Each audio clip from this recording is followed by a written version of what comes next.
Welcome to Saints on Cinema. I am Tim Wilde, and with me today is the movie review mom. I always get the name all messed up. Welcome, Trina Boice. How are you? I'm great. Thanks for having me. Awesome. We're excited. Today we're excusing Josh. He still isn't able to jump into these reviews yet, but we're doing a two witnesses discussion of Dumbo. And everyone's Yay! so I went and saw this. It's a kind of a must-see for Disney fans, and it's kind of, you want to know what's going on for movie lovers to see what it was about. And I definitely have feelings about it, and I know Trina has feelings about it as well. I haven't read her reviews. Don't know any of her specific feedback, but I got a hunch that she's wasn't overly pleased. So we're going to do two videos because I have a lot to say. We want to dive into some spoilers, but we're going to do that as a separate video. So this is going to be our non-spoiler discussion of Dumbo. And if you saw the original Dumbo, you got about the first 40 minutes of this movie, and then there's a whole other movie that happens after that. And yeah. So anyway, so just first thoughts. So what was your general impression of a spoiler-free synopsis of how you liked Dumbo? Trina, hit me. Okay. Well, first of all, everybody needs to know that it was directed by Tim Burton. So that should tell you a lot just in and of itself. Tim Burton kind of has a dark steampunk kind of vibe about him and his movies. And that's kind of the feel of this Dumbo. If you saw the original, it's very Disney, very sweet, very colorful, animated, basic. And this one, it just takes it to a different, darker, like I said, kind of a steampunk version. And it's sort of the original and a sequel sort of all in one. Would you say that's right? A pretty good summary? Yeah, it is. And that was my biggest disappointment. I'll just say it. I was really frustrated because just like all of Tim Burton's reimaginings, he has completely missed the heart of the original. And every aspect of what he tried to recreate in his reimagining just dropped the ball for me. We'll talk about that a little more in detail, but yeah. And I think that was a big thing. I was like, everyone was really curious what Tim Burton was going to do with this story. And then when we had the cast list in the first trailer, like, oh my gosh, these are some heavy hitters. We were so excited. Yeah. And there was a reunion of Tim Burton and Danny DeVito and Michael Keaton ever since Batman Returns. Like, oh, this will be awesome. We already love their chemistry. Yeah.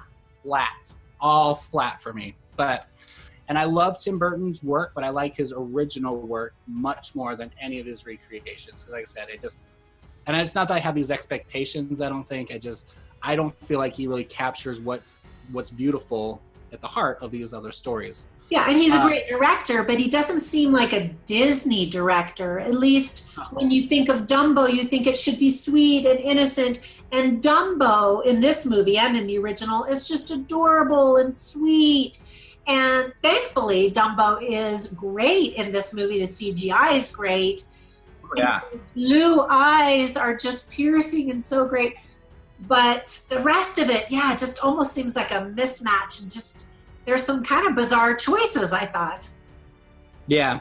So I'm gonna break down. I have five categories we kind of talk about: the story and the plot, and then the characters, cinematography, and then the music and the sound and special effects. So just the story and plot. We know the story. Well, when we go into spoilers, I think we'll talk about why. I'll talk about why I didn't like some of the choices with the story, how we missed the mark there.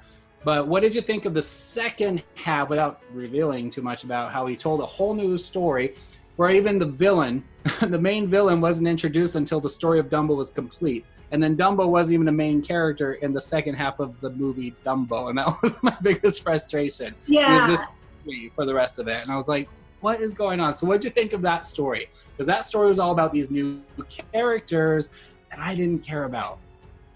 Right. Well, as you mentioned, some of these new characters are just sort of all of a sudden appear, and you don't care about them because you don't have any time to learn about them or know about their backstory. There's no necessarily an arc, a character arc that grabs you other than Dumbo, really. Even the children in this movie are kind of side characters that you don't spend a lot of time with and really get to fall in love with. Right. And then there are a couple of little cameos that you're like, wait, what? What's that guy doing? Like Alan Arkin. I love Alan Arkin, but he was in it for like 30 seconds maybe. And his character does something dramatic and then you never see him again. I don't know. It seems like there was a little bit of a liberal slant, whereas what began as a sweet story about Dumbo just wanting to reunite with his mom, all of a sudden, towards the end, we're getting kind of a anti-business and big business, and all animals should never be in captivity, free everybody, and save the environment at the same time. A Free Willy story. That's how I felt. I was like, why did we turn into Free Willy? That's not Dumbo. Yeah. At the end of Dumbo, the original, without talking about what happens in this movie, I don't know if I just spoiled something. Not really. I mean, you kind of get that from the trailers. But in the original Dumbo, it was all about him and his mom.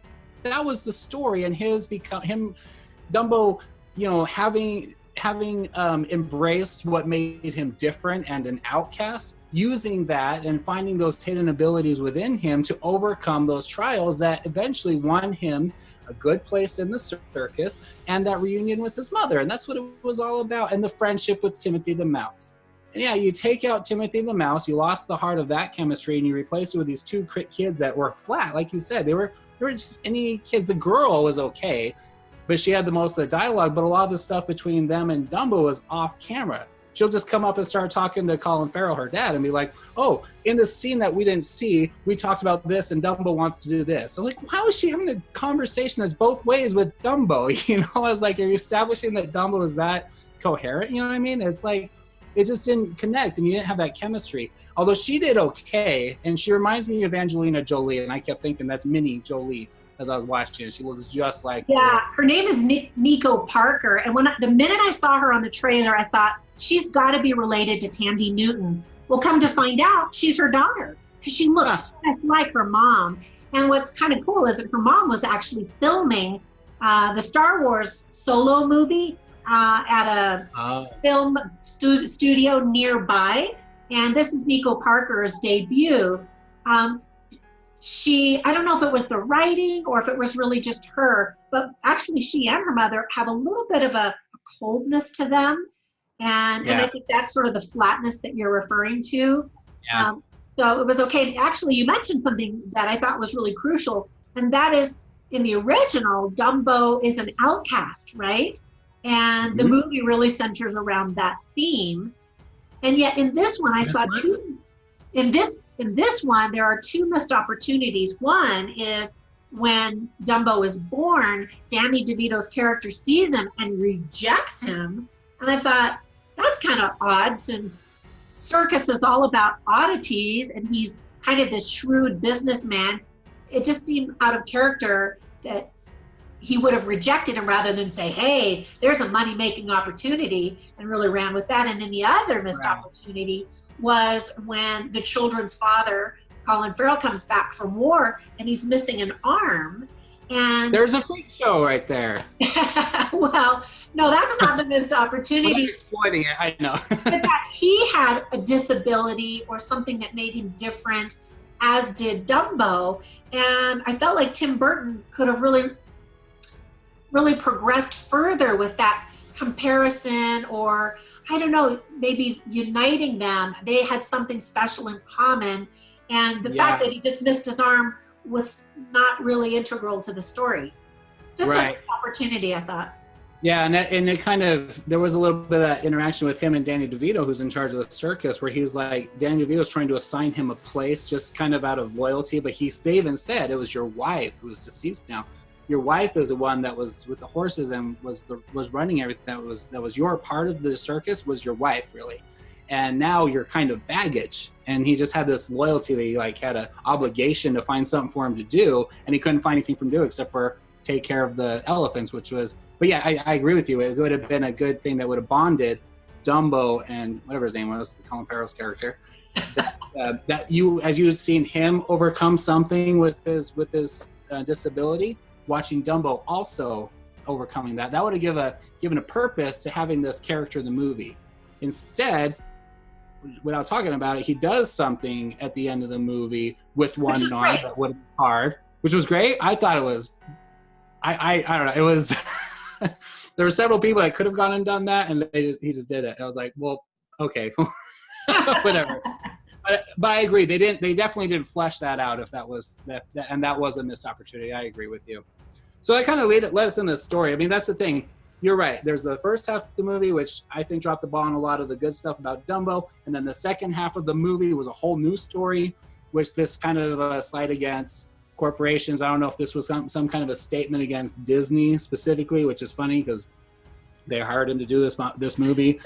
Couldn't really figure that out, but well, and actually that's a good point because it centers around this theme park, which was Disney-esque. They even had that carousel of the future. You know, do you remember going to Disneyland and seeing all the futuristic things with the animatronics? And they feature that, or they don't feature it, but they show that little moment in the movie. And I'm like, are they bashing themselves? It just seemed like that was odd. Yeah. I wish they just taken all that stuff out. Just spent more time fleshing out Dumbo and these characters a little bit, that I cared about the characters, and I more appreciated Dumbo instead of just felt so rushed. And that's on the story. And all the other characters, everyone else in the circus, they show them for a second in the beginning. They have one or two lines throughout the entire movie, but they're just kind of a group that's like in another room the whole time. And then they all have a part in the end sequences that are not really interesting. You know what I mean? It didn't feel like they were really utilizing, like they were doing anything unique with their own abilities or experience or anything. Right. So I don't know.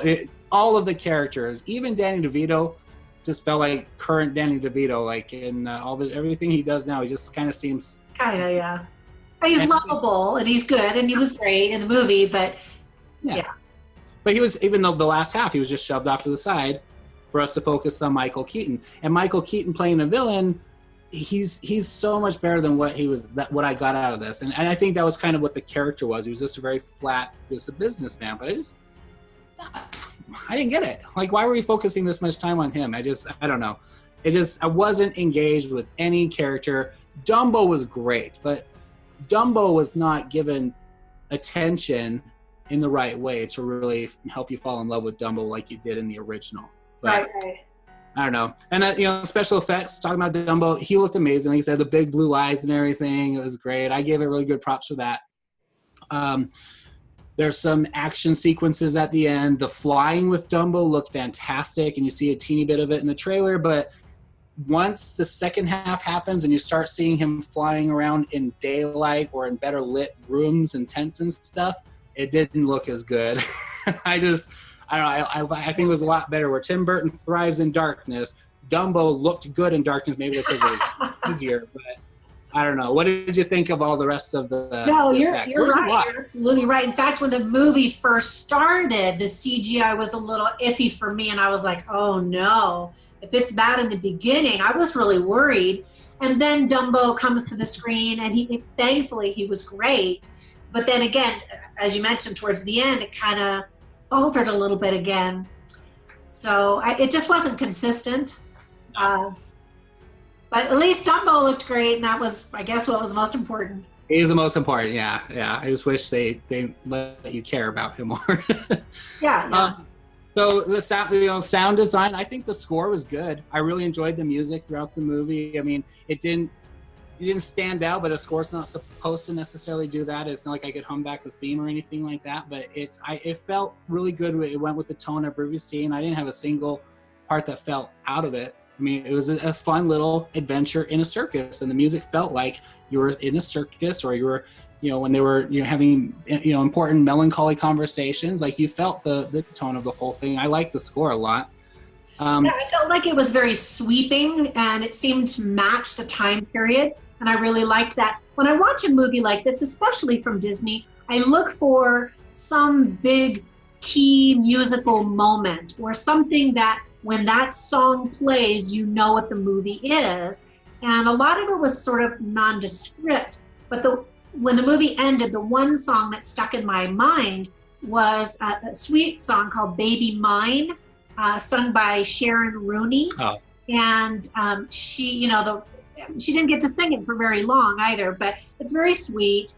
And I think that will be the song for this movie, at least the one that's recognizable. she plays the ukulele, and of course she didn't play the ukulele in real life, so they had to teach her really quickly before she did the scene. And so she learned how to play it in a week, and then just sang this little tune, and it was a very sweet, tender moment. Right. Well, I gotta say that's one of the scenes that I didn't go for. The music was fine, I like that, but like, I'm sorry. In the original, there's all this build up for half a movie, even after Dumbo is successful with the clowns. Everyone loves Dumbo. He's a star, like Timothy says, but he's not happy until Timothy says, oh, we're going to go see your mom. And suddenly he's all excited, and then they go, and their trunks are trying to reach, so he can't get to his mom, and there's barely hugging each other, and it's just, you're just like almost in tears. I've been in tears watching it before. And then she like cradles in with her trunk and everything, but there's all this focus on Dumbo and his mother, Jumbo. Yeah. This one, because of the song, they like pan around, you're looking at the circus performers, and then you're looking at tents, and you're looking at the other animals and stuff, and like, the focus should be here on this tender moment between Dumbo and Jumbo, and it was just rushed. And there was not even a build-up like there was in the original, like, we're going to see your mom. You know, it was just like, oh, here they are, and okay, now let's play the song and look at the scenery. I was like, no, focus back on Dumbo. This is his movie, and this is his biggest moment. But anyway, the song was good, though, and I don't fault the song for that. Well, yeah, I was just thinking musically, since you were asking about the music and the soundtrack and all of that. The other song that was great was Casey Jr. in the beginning credits. They hit that one beautifully. Like you said, the ones that matched, that was great. That's I love the opening credits. I think it was so good. It got you excited. It got you to remember the original. And it's been years since I've seen the original. Sounds like you've seen it more recently. No, I haven't seen it since years and years. Really? I just you have such a good memory. But there were a few things that I caught, the kind of a nod to the past. For example, when Mrs. Jumbo she doesn't give birth in the original movie, a stork comes and brings Dumbo. And in this movie, she's actually laying on the ground, and you know she's going to give birth. You don't see anything, thankfully. But did you catch there were some storks, or a stork sitting there? And I thought, okay, well, I don't mind that a new adaptation or reincarnation of the movie changes a little bit, but I always appreciate a respectful nod to the past. Yeah. So I thought that was really sweet. And there's several little moments like that, but and I agree. I like that. I like that there was a nod. Like, if you're a little kid watch this, I don't know if you would think that the stork brought Dumbo. Yeah, no, it didn't even allude to that in this movie. Right. But just that it was there, I was like, oh, that's a cute little stroke with the brush. Yeah. But Timothy, as you mentioned, he's like in a movie for 5 seconds. I mean, he's in a cage and he jumps out, boom, that's it. And everybody was like, what? Yeah. I don't know if how they want to do the talking animals, because that's the weird aspect of Dumbo, is like you have the animals talking to each other and then the humans talking to each other, and the animals understand the humans but not vice versa. This one I didn't need the animals to talk to each other, but then don't put Timothy in there just to tease us, and then Timothy's gone, and then replace with 2 kids that were like aliens. You know what I mean? Anyway. Well, you're right, and the difference between the original was it was from the animal's perspective, whereas this one, because it's a live version, obviously, it's from the human's perspective. But one of the things that made the original so magical was the talking animals. Yeah. Which is a hit or miss in a live action movie. I think it was successful in Jungle Book. I don't know. I don't know if that was the right decision for this one, but I don't know. Last category is the cinematography. But I mean, other than the opening credits, like I said, I loved the little. You saw the characters, you saw the train doing travel by map, in town to town, and the dissolving scenes of what was happening in the circle. It got you into it, like you said. You started the vibe. You felt like you were going on this fun adventure with the circus. But then it cuts right to showing the story with Dumbo and setting up the circus in some town. It just dropped, and it was just like no energy. It was kind of boring. You didn't spend a second like focusing on who these performers were. Just kind of moved right past them. And so I was like, okay, well, I don't care about these characters now because you didn't stop and show me anything other than the collage of scenes in the beginning in the credits. But like, where's the spirit of the movie? And then Dad comes home off the train and the kids run, and it's like this. It's not just because he's missing. Downer. Like, Yeah, and then they hug, and it's like, there's no heart here. Like, even the kids don't care about their dad. You know, it's just anyway. But the cinematography, I gotta say, I love the palette that was used.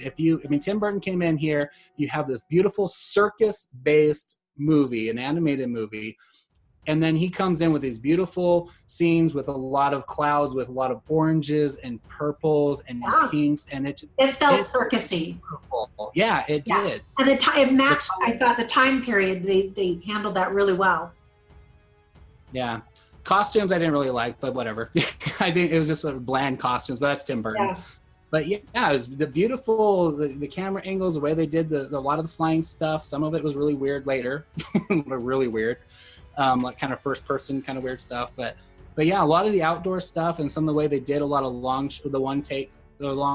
shots, not long shots, but whatever it's called, long takes of going through the circus was kind of cool. But I didn't have a lot of problem with the cinematography. Tim Burton knows how to do the cinematography, and his people just did a great job. I didn't care about where the cameras were, especially the last half. He had all his visuals and great stuff with the models. Tim Burton loves models and everything with his whatever, Wonderland or whatever it was called. Yeah. It was cool. It was shot cool. I just didn't care about any of it because you didn't hook me into your characters and you haven't, brought out the heart of this story at all. So anyway, but I like the cinematography. I thought it was really good, really effective, especially the colors. I agree. I agree. I was curious to see how they were going to spin the whole circus thing, because recently we saw The Greatest Showman, and which I loved that. I loved the music. I loved just everything about that movie. I was actually obsessed about it for a while. And one big difference between that circus menagerie and this circus, as we keep talking about, is in that movie they gave you a few minutes to fall in love with some of these side characters. Just the group. The circus group of people and their talents. And as you said, it did feel rush. They exist, but you don't know anything about them. And that would have been fun to at least fall in love with one or two characters. And just cutting out the last half, all that other stuff with that whole second story, just fleshed out the first little bit. You could have introduced Michael Keaton's character a little bit earlier if you wanted to, him reading reports and stuff about, because Dumbo wasn't a success in one event in the original. He felt he was doing good with the clowns, and then he flew, Right. But he, stretch that out a little bit, get rid of all that nonsense, and with Eva Green, whatever her name is, the traffic star, Eva Green in there and hooked her like we're supposed to buy this relationship that's coming with her and Colin Farrell. I was like, no, just you tried too hard. Eva Green, I kind of put her and Tim Burton kind of in the same steampunk category. She just doesn't seem Disney to me. And in fact, when she first walks in and you see her, I thought, oh, she's a villain because she's kind of creepy looking, maybe because of former roles where she's been a creepy character. Whereas at the end, we're supposed to believe, that she's pure and sweet, and she still didn't look or feel that way to me. So I thought that was kind of weird. It felt forced. One of the biggest problems too was, circus was so exciting back then, and there was joy and excitement and new things to be seen. And I didn't really get that sense of joy from the circus. This was a downer circus. It was like a ghetto circus. Well, like even the two children, they get to live in the circus. The daughter was totally uninterested. She wanted to do science. She just sort of moped around, it seemed like, the whole time. The little boy kind of seemed like he didn't have an opinion either way. And everybody sort of, it was like a drudgery kind of a thing, which was odd. I keep using that word, I guess. I guess that's an appropriate word for a circus, but I didn't see the warmth and the charm of the original movie and the joy of the original movie. You got to see in the original, you got to see them setting up, and they had that workmen. I don't remember how it goes, but you had them working and pitching the tents, and the elephants were part of setting up the tents and everything. They made it feel like it was a job, it was a work. It's not all fun and games, but once the audience was there, it came to life, and you were supposed to enjoy the excitement of the circus. This one, it just all felt monotonous, and they were bored and they were miserable, and like it was like this, they hated their lives and their jobs. Yeah, I don't think, again, if they had fleshed out some of the performers a little bit, it would have brought the circus to life. I agree with that. Yeah, or even just a scene where they're all hanging out in the evening or even in the daytime. And, like I said, there's the one scene where, she's playing the ukulele and singing her a few circus, but you don't see them all united as a family. And yet we're told in the movie that there's loyalty there, but we didn't really get to see the loyalty as much, especially as you mentioned, Danny DeVito's character was ready to just toss Colin Farrell out the door, so he sort of acted like he was more obliged than that there was true warmth and love and a sense of family. Yeah, I agree. All right, Trina, well, we always give a final judgment. Okay, so we have the celestial glory of a movie, which means you got to see it in the theater. Terrestrial means just wait till it comes out, Redbox or whatever, but you should see it. And then telestial means if you come across it on a streaming service or Netflix or something, go ahead and check it out. Where would you got to see this in the theater, or definitely see it once it comes out, but waste your money, or don't even bother until you come upon it? Definitely not celestial. You don't have to race out to the theater for this one. You don't have to see it on the big screen, which is a shame because it should be a big tent, big feel to it, and it didn't really feel that way. If you wait and do it streaming on your laptop or another device, my word of caution is that there are a lot of evening scenes, and it's going to be really dark to see on streaming. I often get advanced copies, and I actually did watch this movie on my laptop, and it was very dark, and I had to get really close. And so when it shows up on Netflix on a bigger TV, it'll look better. I don't know. I guess I'm a little biased towards the original for your young kids to see. However, one thing we didn't talk about is there was some problematic information or representation in the original about African Americans and the Crows, and Tim Burton just avoided all of that together. I think little kids, it just goes over their heads. So, do you buy it on DVD? Do you wait till it shows up? I don't know. So it's hovering somewhere between terrestrial and celestial. How's that for non-committal? If you're a Disney fan and you got to collect and you want these movies, go ahead and buy it on DVD. If you're just a casual movie watcher, wait till you see it. I think I'm leaning more celestial. I'm disappointed enough in it. I kind of don't want to reward Disney or Tim Burton for what we got, honestly. There you go. Whereas Mary Poppins. That's a very different story. Yes, yes, buy that one. Buy that one for sure. Sorry, out of the theaters, but I don't know. That's what I agree. I think we've concluded it's a telestial film. It's not horrible. It's fun. When I was there, everyone in the theater was laughing and enjoying it. It's not like you're going to hate it unless you're me just looking for the heart of the original. Not because I need a recreation, but I just want them to capture that and expand on it. If you're going to take a story that's 50 minutes or whatever and double it, I want to have a little more of that impact, not less, So, Tim kind of lost me in the story, and I really don't think he knows how to capture and recreate the heart of these stories. But oh well. Anyway, that's our spoilers-free review. We're going to do another video. I'm going to dive in a little bit about some of the spoilers as much as I can remember. I had a big list of notes I took, and I can't find my list. But before we do that, just want to thank Trina for joining me on this review. Thanks for having me. Discussion. Absolutely.